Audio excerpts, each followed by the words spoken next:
देखिए, जितना भी चर्चा कीजिए वो सारे के सारे व्यर्थ हैं, अपना समय बर्बाद का है। एक किसान था मेरे ही जैसा जो आलू बोकर आ रहा था, वो बेचारा अपना खेत से खट कर आ रहा था, कंधा पर कुदारी पचका रखे निधड़क जा रहा था। उसको जोगी की ये यूपी पुलिस पकड़ कर टर्चर करने लगी कि बताओ वो लोग कौन कौन था जो जुआ खेलता था, और उसको टर्चर कर कर मार कर घर पहुंचा दिया उसका लाश। बीजेपी वालों लोगों ने बड़े बैनर लगाए हैं मध्य प्रदेश में, राम राम रोम में जब ये दिखावटी क्या जानता कि पैसा बर्बाद करने की। भूखे भजन न होई है गोपाला, लेहू अपन कंठी माला। मोदी का तो कोई विकास है नहीं। कि संजय जी आप बहुत अच्छे श्लोक बोलते हैं, संस्कृत में यदि बोल दे हमारे दर्शक भी सुनेंगे। और नहीं, माफ कीजिएगा, मेरे को टाइम नहीं है, वो सौदा हो गया है तो यार बाजार बेचना है ताकि उससे मेरा बाल बच्चा पत्नी रोटी चलेगा।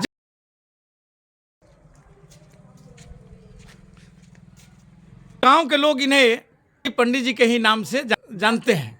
तो आइए आज हम इनसे बात करना चाहते हैं। मोदी जी की देखिए, जितना भी चर्चा कीजिए वो सारे के सारे व्यर्थ हैं, अपना समय बर्बाद का है। अभी एक बात बोलेंगे, लोग बोलता है उत्तर प्रदेश में राम राज है। राम राज की पत्रकार बंधु, हम अभी एक कहानी कहते हैं।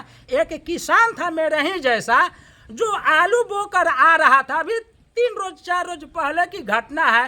रास्ते में जुआ हो रही थी बगीचे में, पुलिस आते उस रास्ते से जुएरी भाग गए। वो बेचारा अपना खेत से खट कर आ रहा था, कंधा पर कुदारी पचका रखे निधड़क जा रहा था।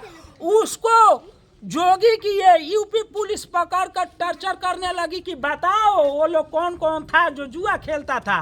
वो बोला संतोष शर्मा, मुझे पता ही नहीं, हम तो अपने खेत से आ रहे हैं। और उसको टर्चर कर कर मार कर घर पहुंचा दिया उसका लाश। ऐसा 3 गो इसके पहले मुसलमानों का भी हुआ है। और बता देता है लोग कि दौरा दिल का मम ब्लीचिंग का मामला बहुत ज्यादा उत्तर प्रदेश में आ रहा है। लेकिन एक बात और बतलाइए कि क्या भाजपा के तो पास में पुलिस का होना चाहिए, भाजपा के पास में अपनी विकास दिखाने के लिए कोई मुद्दा नहीं है कि वे अब फिर राम मंदिर का भी जोगी जी भी गए हैं तो वे बाबरी मस्जिद की ढांचा के बारे में के वहाँ पर जाकर के चुनाव प्रचार में मध्य प्रदेश या छत्तीसगढ़ या जहाँ भी वो जा रहे हैं अपने प्रचार में तो इसको उठा रहे हैं। फिर से अमित शाह जी भी राम मंदिर के बारे में बोलते हैं कि हम भाइयों और बहनों आप लोग इस बार मुझे जिताइए मध्य प्रदेश में, हम आप लोगों को फ्री सेवा देंगे राम मंदिर दर्शन के लिए। तो क्या यदि ये चुनाव में हार जाएंगे तो जनता को वहाँ जाने से भी रोकेंगे क्या? नहीं, ये तो राम मंदिर जो रहा वो तो कोर्ट के आदेश से बना, इसमें कोई वर्चस्व हम बीजेपी वाले लोगों को नहीं देंगे। और ये जो बीजेपी वाले लोगों ने बड़े बैनर लगाए हैं मध्य प्रदेश में, राम राम रोम में जब तुम लोगों के बसे हैं, चाहे जनता के में बसे हैं, तो फिर ये दिखावटी क्या जानता कि पैसा बर्बाद करने की। इतनी हेवी बैनर जो लगा है वो देखिए, मोदी जी का अमित शाह का नहीं, पूरे बीजेपी वाले लोगों का एक ही एजेंडा है, हिंदू मुस्लिम हिंदू मुस्लिम। लेकिन पब्लिक कब तक ले राम मंदिर के नाम पर वोट देते रहेगा? आप कभी शिलान्यास के नाम पर वोट मांगते हैं, कभी राम मंदिर के उद्घाटन पर वोट मांगते हैं, कभी मंदिर बनाने के नाम पर आप उसका जीर्णोद्धार करने के लिए आप 20 जनवरी 22 से आप चालू करने वाले हैं। जनवरी 2024 से रखे हैं ये चुनाव करना। मैं इस पर क्या मतलब कि राम अपने जगह पर महत्वपूर्ण है। एक कबीर का दोहा नहीं, राम सबके दिल में है और मैं किसी भी धर्म के बारे में नहीं बोलना चाहता हूँ। देखिए पत्रकार, हम भी हिंदू हैं लेकिन हम लोगों का दिल में भगवान है, हम लोग रोड पर लेकर के नहीं निकलते हैं। महात्मा गांधी का भजन है, राघवपति तपावन, और लास्ट में है सबको अल्लाह अकबर तेरो नाम, सबको सनमत दे भगवान। इन्होंने सभी कास्टों के धर्मों को इसमें समाहित किया है। हमको कहने का मतलब ये है कि भूखे भजन न होई है गोपाला, लेहू अपन कंठी माला।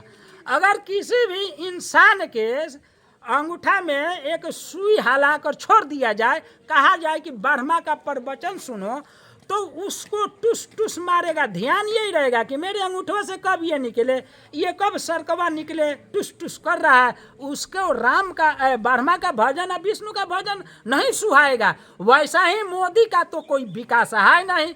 गरीबों का थाली रोटी भी महंगा कर दिया, गाड़ी का पेट्रोल महंगा कर दिया, बिजली बिल महंगा कर दिया। हम कितने कितने का हम बतावें, सिलेंडर ऐसा ही पहुंचा। लेकिन बोलते हैं कि 5 किलो अनाज दे रहे हैं 80 करोड़ जनता को। 80 करोड़ जनता को, और ये बोलता है गरीबी है नहीं, गरीबी है नहीं। तो ये तेरे 5 केजी राशन हमको नहीं चाहिए, हमको रोजगार चाहिए। राहुल गांधी मध्य प्रदेश में बहुत अच्छा बात बोले हैं, कभी मोदी सपना में भी नहीं बोलेगा। वो जो बोले हैं कि हर मोबाइल के पीछे लिखा रहता है मेड इन चाइना। हम चाहते हैं कि हर मोबाइल चाइना में देखे मेड इन एमपी, माने मेड इन मध्य प्रदेश। ये तो बहुत अच्छी की बात है। लेकिन उस पर भी मजाक उड़ाया गया। मोदी उस पर भी मजाक उड़ा उसी पर बोले कि मूर्खों का सरदार, मूर्खों का सरदार। मूर्खों का तो सरदार का सरदार लंपट, जैसे खुरबसियर को कहते हैं ना इतिहास में लंपट मूर्ख, वैसा हम कहते हैं मोदी लंपट मूर्ख है। तो ये मूर्खों की सरदार जो बोले हैं मोदी जी, ये मूर्ख किसको बोल रहे हैं? राहुल गांधी को बोले नहीं, वो तो सरदार उनको मतलब मूर्खों के सरदार बोले, तो मूर्ख जनता है क्या जो उनको वोट दिया है? इस बार सारा के सारा हैकरी निकल जाएगा। अभी ये टेलर चल रहा है 5 राज्यों में, लास्ट दिसंबर तक सब पता लग जाएगा। दिसंबर 3 में एमपी का है फैसला। ऐसे ऐसे अब फुल पिक्चर बाकी है, उसमें मोदी धुआं धुआं उड़ जाएंगे। कुछ कुछ ऐसे मोदी भक्त लोग हैं, मोदी को सराहते हैं, लेकिन मोदी का ग्राफ नीचे गिर रहा है, बहुत गिर रहा है। 24 में मोदी नहीं आएगा, ये मेरा लिखित है। बहुत बहुत धन्यवाद संजय जी, आपने बहुत अच्छी अपनी बातें के रखी है। लेकिन हम चाहेंगे कि हमारे दर्शक भी चाहते हैं कि संजय जी आप बहुत अच्छे श्लोक बोलते हैं संस्कृत में, एक आधा श्लोक यदि बोल दे हमारे दर्शक भी सुनेंगे। और नहीं, माफ कीजिएगा, मेरे को टाइम नहीं है, वो सौदा हो गया है तैयार, बाजार बेचना है ताकि उससे मेरा बाल बच्चा पत्नी रोटी चलेगा। जय हिंद, जय भारत।